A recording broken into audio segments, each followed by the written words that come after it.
the question on everyone's mind was, when and where does this bleed stop?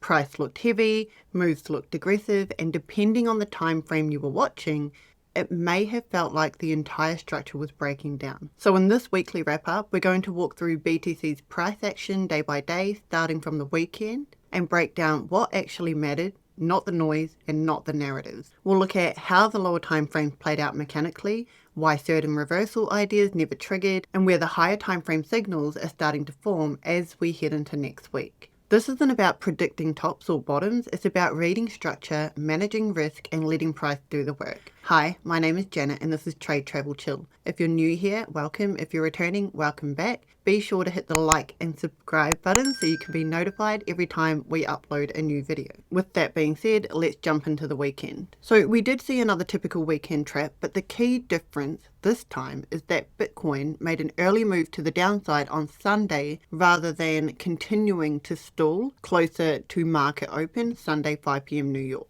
Now, if you remember from last week, on the 4-hour time frame, drop level 3 was already in progress. And if we go to the 1-hour time frame, before we went into the weekend trap, we had a drop level 1 through here and a drop level 2. So the expectation was for the week to open bearish to at least give us a drop level 3 here for the 1-hour time frame. So now when we drop back down to the 15-minute time frame, you can see that Sunday's move was just kicking off the process earlier. So moving into Monday, that early downside from the weekend carried straight into the weekly open. During the dead gap zone, we see price attempt to push price higher, but nothing to write home about, before Asia took a break from having an identity crisis and finally gave us a typical Asia session, which is just sideways consolidation within a 1 to 2% range. During the UK session, price continued to stall. It wasn't until the UK burst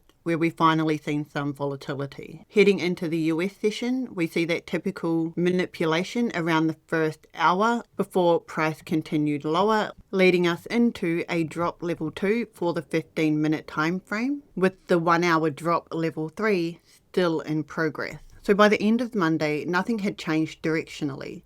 The downside narratives remained intact.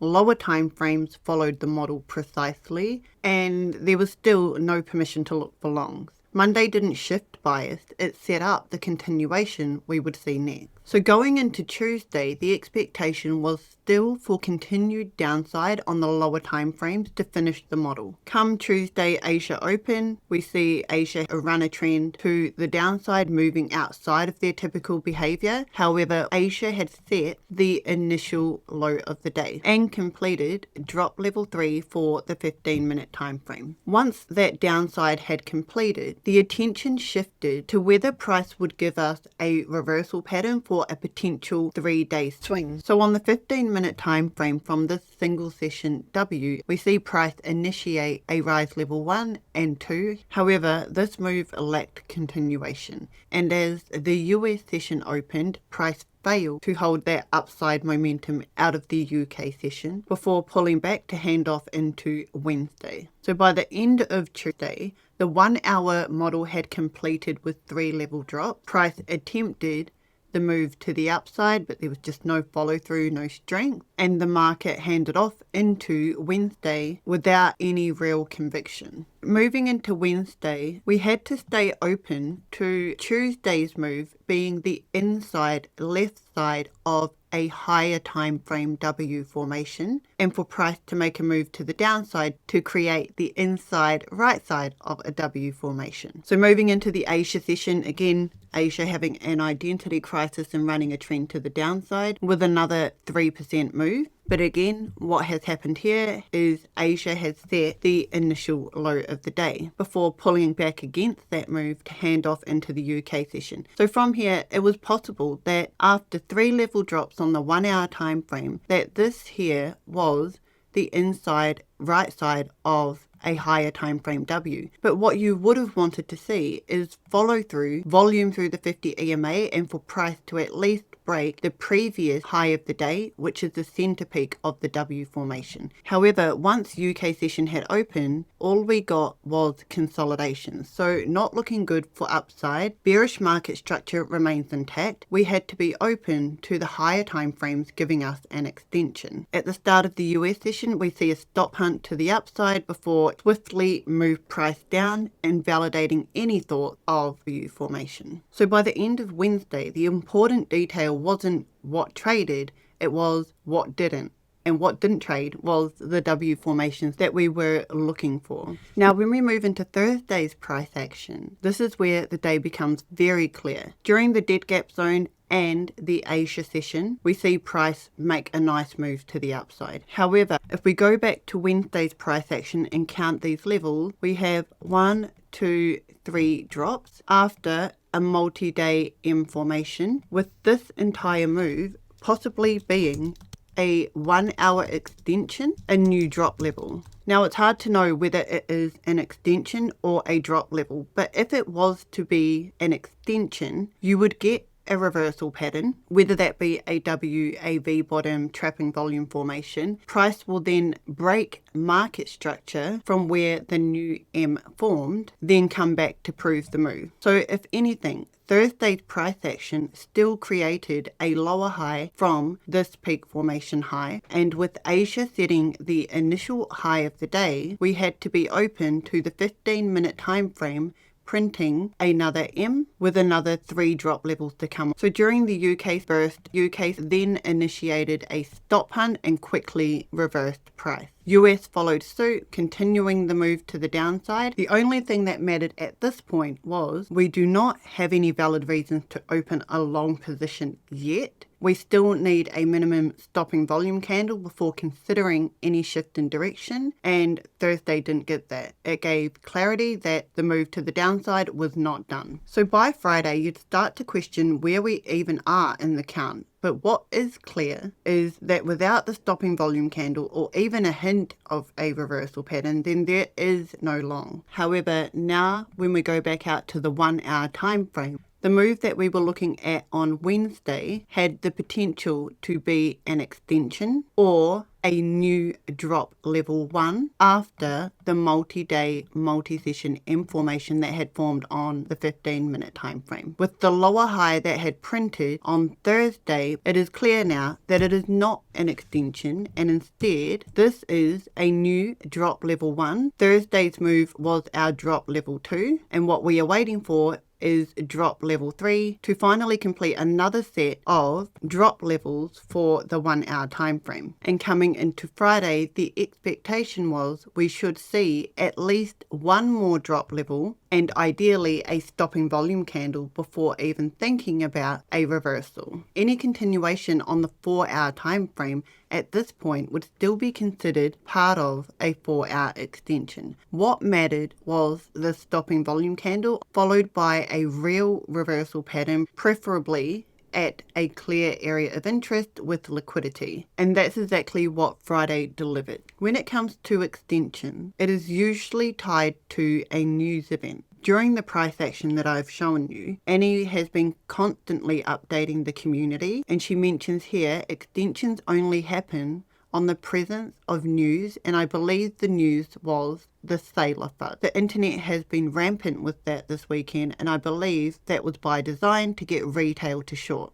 If we have a change in structure next week, that will confirm why the peak fear inducing this weekend. Fear and greed is at its lowest ever. So coming into Friday, the dead gap zone initiated the downside move, with Asia following through into the Asia extension. Price dropped aggressively, printing a nice stopping volume candle. So what is a stopping volume candle? It is a high volume candle, ideally found with a large wick and small body, halting the momentum to the downside. Continuing into the UK session, we see them spike just a little bit lower before pulling back against the move. This then gave us a final damage W formation. Now this is a super high risk trade to take, And unless you are absolutely confident that this is a final damage, you are better off to wait for price action to change market structure.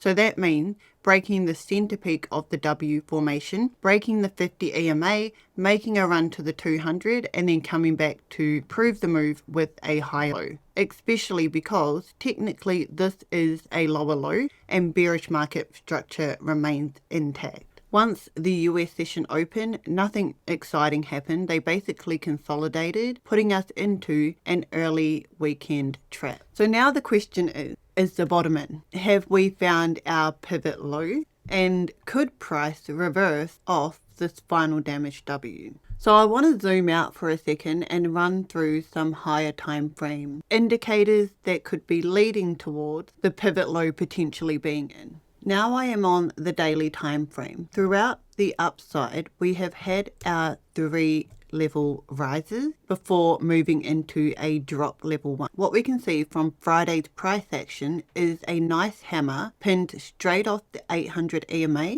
and heading into this unrecovered daily vector candle. At the same time, wiping out all of the liquidity that has been stacked below price. Now, if we look at the RSI on the daily time frame, when the RSI trends lower like this over time, it's telling us momentum is being drained gradually, not dumped all at once. This isn't panic selling, it's controlled selling. As the RSI pushes closer towards the oversold, it often signals that the downside move is getting tired. That doesn't mean price has to reverse yet, but it does tell us sellers are starting to lose efficiency. Now, the next thing that I am waiting for on the RSI is a higher low. However, this is where people quite often get caught out because price can still move lower. You can have price print a lower low on the chart while the RSI prints a higher low. When that happens, it tells you sellers are still pushing price, but they're doing it with less momentum. In simple terms, it's taking more effort to get less downside. That's usually what happens before a pivot low starts forming and before you see a meaningful move, in this case, back to the upside. So if we look at a previous RSI slow bleed, you can see the RSI was trending nicely to the downside. Price hit into the oversold and created this hammer.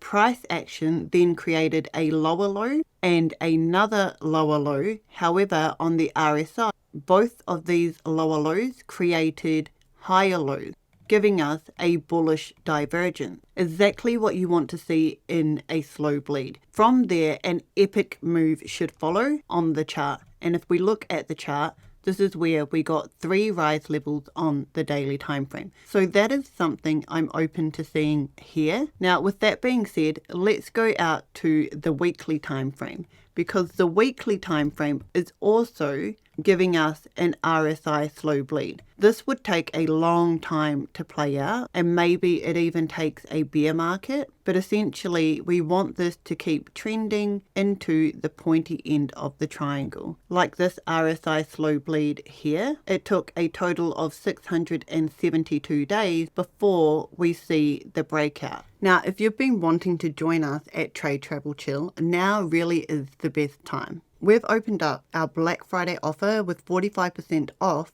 first class, which gives you 13 months of full access. The lowest first class price we offer all year. With first class, you get everything in business class. You can also join us on our live session updates, which is hosted 3 times per day before the session opens, so Asia, UK and US. Plus we have Hangouts and Jared hosts a macroeconomic call as well. We have live trading sessions hosted by myself and Cajun Spice. You'll get access to our exclusive indicators, full access to our courses, and the TTC Discord. Everything is built around the same structured approach you're seeing in this breakdown, applied in real time, not hindsight. It's also worth mentioning that we won't be uploading content on YouTube throughout December. However, it will be business as usual for our TTC community. We'll still be trading, hosting live sessions and running full market coverage for members as we move through that period. To take advantage of this offer, use the link in the description below. So from here, it really just comes down to how price reacts.